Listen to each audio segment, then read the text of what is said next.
সবাইকে আমার ক্লাসে স্বাগত। স্টুডেন্ট, তোমরা কেমন আছো? আশা করি ভালো আছো। আজ আমরা শুরু করব class 9-10 subject physics chapter 7 sound, lecture 6 শব্দ ও তরঙ্গ। শিক্ষার্থীরা, শব্দ কাকে বলে বা শব্দ কি? শব্দ এক প্রকার শক্তি। আমরা জানি শব্দ এক প্রকার শক্তি, যা কোনো কম্পনশীল বস্তু হতে উৎপন্ন হয়ে আমাদের কানে শ্রুতির অনুভূতি জাগায়। তাহলে এই শব্দটা কোথা থেকে উৎপন্ন হয়? কোনো কম্পনশীল বস্তু থেকে উৎপন্ন হয়। যেমন আমরা যদি কোনো একটা বস্তু এরকমভাবে থাকে, একটা থালাবাটির মতোই যদি থাকে, এটাকে যদি আমরা হাতুড়ি দ্বারা আঘাত করি, আঘাত করলে এটা কাঁপতে থাকে। তাহলে এটা কাঁপতে থাকলে যখনই এর কম্পনটা আমরা হাত দিয়ে থামিয়ে দিব, তখন এই শব্দটা আমরা শুনতে পাই না। তাহলে এ থেকে বোঝা গেল যে শব্দটা কোথা থেকে উৎপন্ন হয়? কোনো একটা কম্পনশীল বস্তু থেকে উৎপন্ন হয়। তাহলে শব্দ কাকে বলে বা কি, এটা আমরা কিভাবে লিখতে পারবো?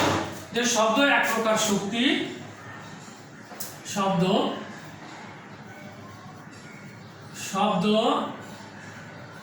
এক প্রকার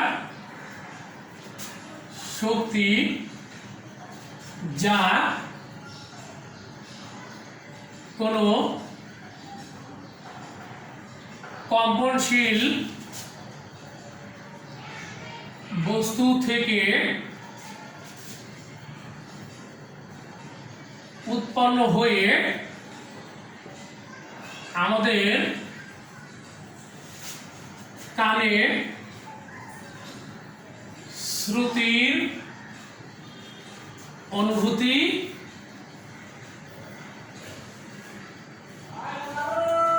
জাগায় বা যোগায়। তাহলে কি হলো? দেখো, শব্দ এক প্রকার শক্তি যা কোনো কম্পনশীল বস্তু থেকে উৎপন্ন হয়ে আমাদের কানে শ্রুতির অনুভূতি জাগায়। আমি আগেই বলেছি যে তাহলে শব্দ উৎপন্ন হওয়ার শর্ত হলো যে একটা কম্পনশীল বস্তু লাগবে। তাহলে এই শব্দ আমাদের কানে কিভাবে আসে? এই শব্দ আমাদের কানে একটা মাধ্যম দিয়ে আসে। সাধারণত আমরা একটা জড় মাধ্যম দিয়ে দেখি যে আমাদের সেই জড় মাধ্যমটা হলো বায়ু। বায়ু মাধ্যমের কারণে শব্দ যেখান থেকে উৎপন্ন হয় সেখান থেকে উৎপন্ন হয়ে আমাদের কানে এসে শ্রুতির অনুভূতি জাগায়। এছাড়াও আছে যে কঠিন বস্তু কোনো মাধ্যম হতে পারে, যেমন লোহা, তামা ইত্যাদি। তার দ্বারা এক প্রান্ত যদি শব্দ করা যায়, দূরবর্তী অনেক দূর থেকে সেই শব্দটা শোনা যায়। তাহলে এটাও একটা মাধ্যম। তাহলে শব্দ চলার জন্য কি লাগে? একটি মাধ্যম লাগে। শব্দ চলার জন্য কি লাগে? একটা মাধ্যম লাগে। সে মাধ্যমটা কোনো কঠিন পদার্থ হতে পারে বা কঠিন মাধ্যম হতে পারে, অথবা বায়বীয় মাধ্যম হতে পারে। তরলের মধ্যে দিয়েও শব্দ যেতে পারে, যেমন পানি। এখন এই শব্দ উৎপন্ন হয় কম্পনশীল বস্তু থেকে।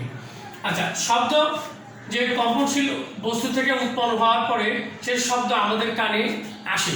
তাহলে এই শব্দ আমাদের কানে এসে শ্রুতির অনুভূতি জাগায়। এই শব্দ কোথাও যদি একটা শব্দ উৎপন্ন হয়, তাহলে সেই শব্দ আমাদের মস্তিষ্কে এসে একটা নির্দিষ্ট টাইম আছে, সেই টাইম পর্যন্ত তার রেশ ধরে রাখে। সেটাকে বলা হয় শব্দ অনুভূতির স্থায়িত্ব কাল। আমি লিখি শব্দানুভূতির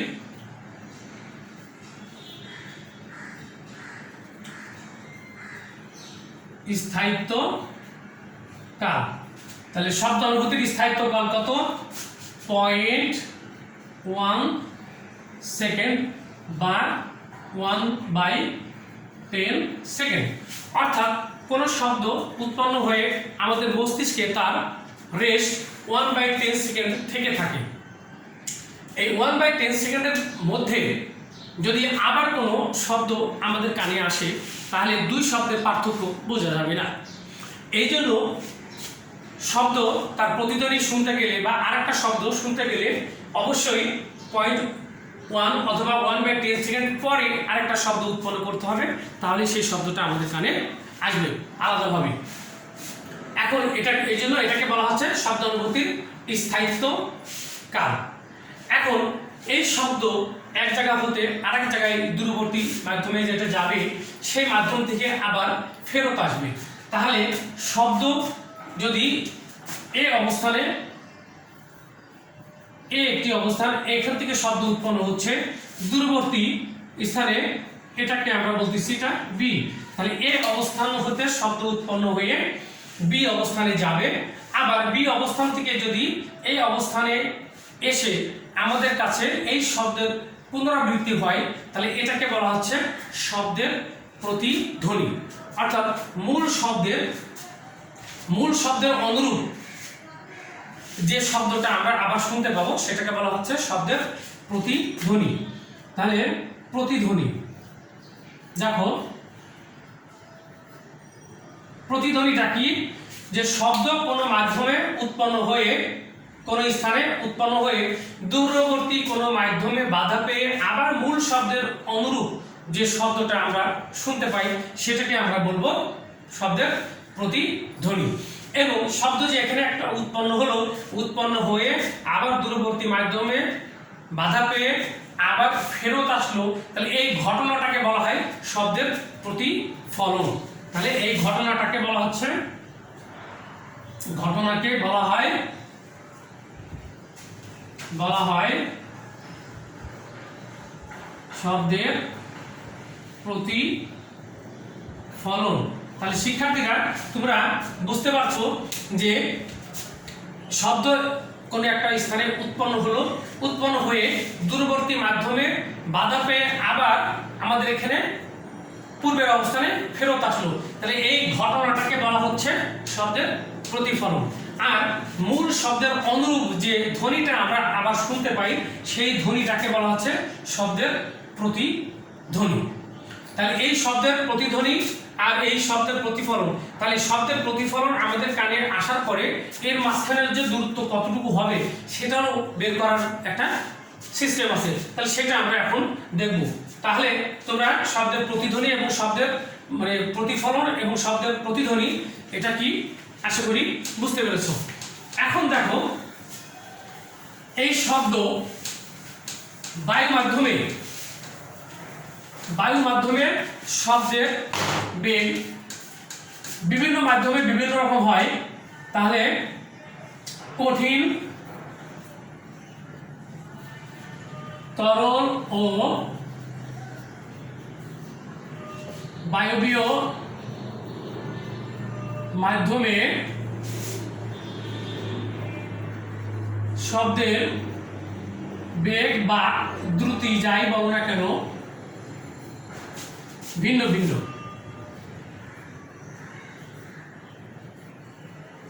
তাহলে ভিন্ন ভিন্ন অর্থাৎ কঠিন মাধ্যমে আলাদা, তরল মাধ্যমে আলাদা এবং বায়বীয় মাধ্যমে আলাদা। এখন আমরা দেখব 0 ডিগ্রি সেন্টিগ্রেড তাপমাত্রায়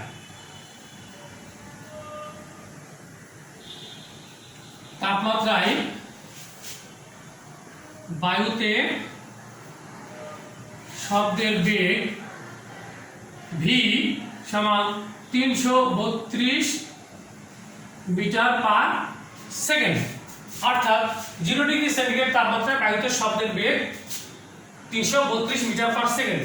পানিতে যদি আমরা নেই তাহলে এটা প্রায় 4 গুণ হয়ে যাবে, অর্থাৎ আলাদা আলাদা হয়ে যাবে। তরল পদার্থে নিলে আবার কঠিন পদার্থ যদি নেই তাহলে সেক্ষেত্রে আবার এই বেগটা ভিন্ন হয়ে যাবে। এখন আমরা শিখব যে বিভিন্ন তাপমাত্রায় শব্দের বেগ কিভাবে নির্ণয় করা যায়। এখানে আরেকটা তথ্য আমরা জানিয়ে রাখি যে 0 ডিগ্রি সেন্টিগ্রেড তাপমাত্রায় বায়ুতে শব্দের বেগ 332 মিটার পার সেকেন্ড। এখন বায়ুর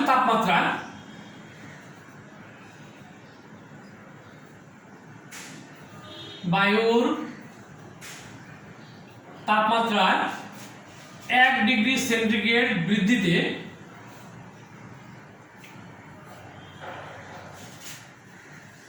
শব্দের বেগ বাড়ে 0.6 মিটার পার সেকেন্ড। তাহলে এই কথা দ্বারা আমরা কি বুঝি যে বায়ুর তাপমাত্রা যদি 1 ডিগ্রি সেন্টিগ্রেড তাপমাত্রা বৃদ্ধি পায় তাহলে শব্দের বেগ বাড়ে 0.6 মিটার পার সেকেন্ড। তাহলে সেই হিসাবে আমরা যদি বলি যে 10 ডিগ্রি বা 20 ডিগ্রি সেন্টিগ্রেড তাপমাত্রায় শব্দের বেগ কত, 20 ডিগ্রি সেন্টিগ্রেড তাপমাত্রায় শব্দের বেগ, দেখো v ইজিক্যাল টু, আমরা জানি 0 ডিগ্রি সেন্টিগ্রেড তাপমাত্রায় আছে কতটুকু, 332 প্লাস, আর 0 থেকে 20 ডিগ্রি সেন্টিগ্রেড এর মাঝখানে পার্থক্যটা কতটুকু হলো, 20 ডিগ্রি। তাহলে এই 20 ডিগ্রিকে আমরা 0.6 দ্বারা গুণ করব, যে 20 গুণ 0.6, তাহলে সব কিছু মিলাইয়ে হবে এত মিটার পার সেকেন্ড। তাহলে 332, আর এখানে যদি গুণ করি তাহলে হবে 12, 332 আর 12 যোগ করলে 2 আর 2 4, 3 আর 4, 3, তাহলে এত মিটার পার সেকেন্ড। শিক্ষার্থীরা তোমরা লক্ষ্য করো যে 20 ডিগ্রি সেন্টিগ্রেড তাপমাত্রায় শব্দের বেগ v সমান কত, 0 ডিগ্রি সেন্টিগ্রেড আগে ছিল, তারপরে 20 ডিগ্রি সেন্টিগ্রেডে বাড়বে 0.6 করে, তাহলে 20 × 0.6, এটা যোগ করার পরে যেটা হবে তাহলে দুইটা যোগ করে 344 মিটার পার সেকেন্ড। একই রকম ভাবে এখন যদি আমরা 30 ডিগ্রি সেন্টিগ্রেড তাপমাত্রায় শব্দের বেগ বের করি তাহলে কি ঘটনা ঘটবে, আমরা এখন লিখব যে 30 ডিগ্রি সেন্টিগ্রেড তাপমাত্রায় শব্দের বেগ কত। তাহলে দেখো একই রকম ভাবে এটা করে ফেলবো, আমি পুরোটা আবার ক্লিয়ার করে দেই। হ্যাঁ, প্রশ্নটা হবে এরকম যে 30 ডিগ্রি সেন্টিগ্রেড তাপমাত্রায় বায়ুতে শব্দের বেগ কত, এটা হবে কোশ্চেন। শিক্ষার্থীরা তোমাদেরকে আমি বলেছি যে কিভাবে লিখতে হবে, আমি পুরোটা দেখাই দিচ্ছি স্টেপ বাই স্টেপ। তাহলে সমাধান,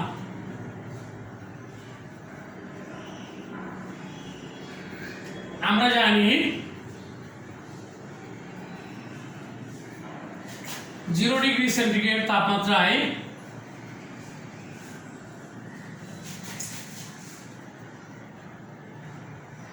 বায়ুতে শব্দের বেগ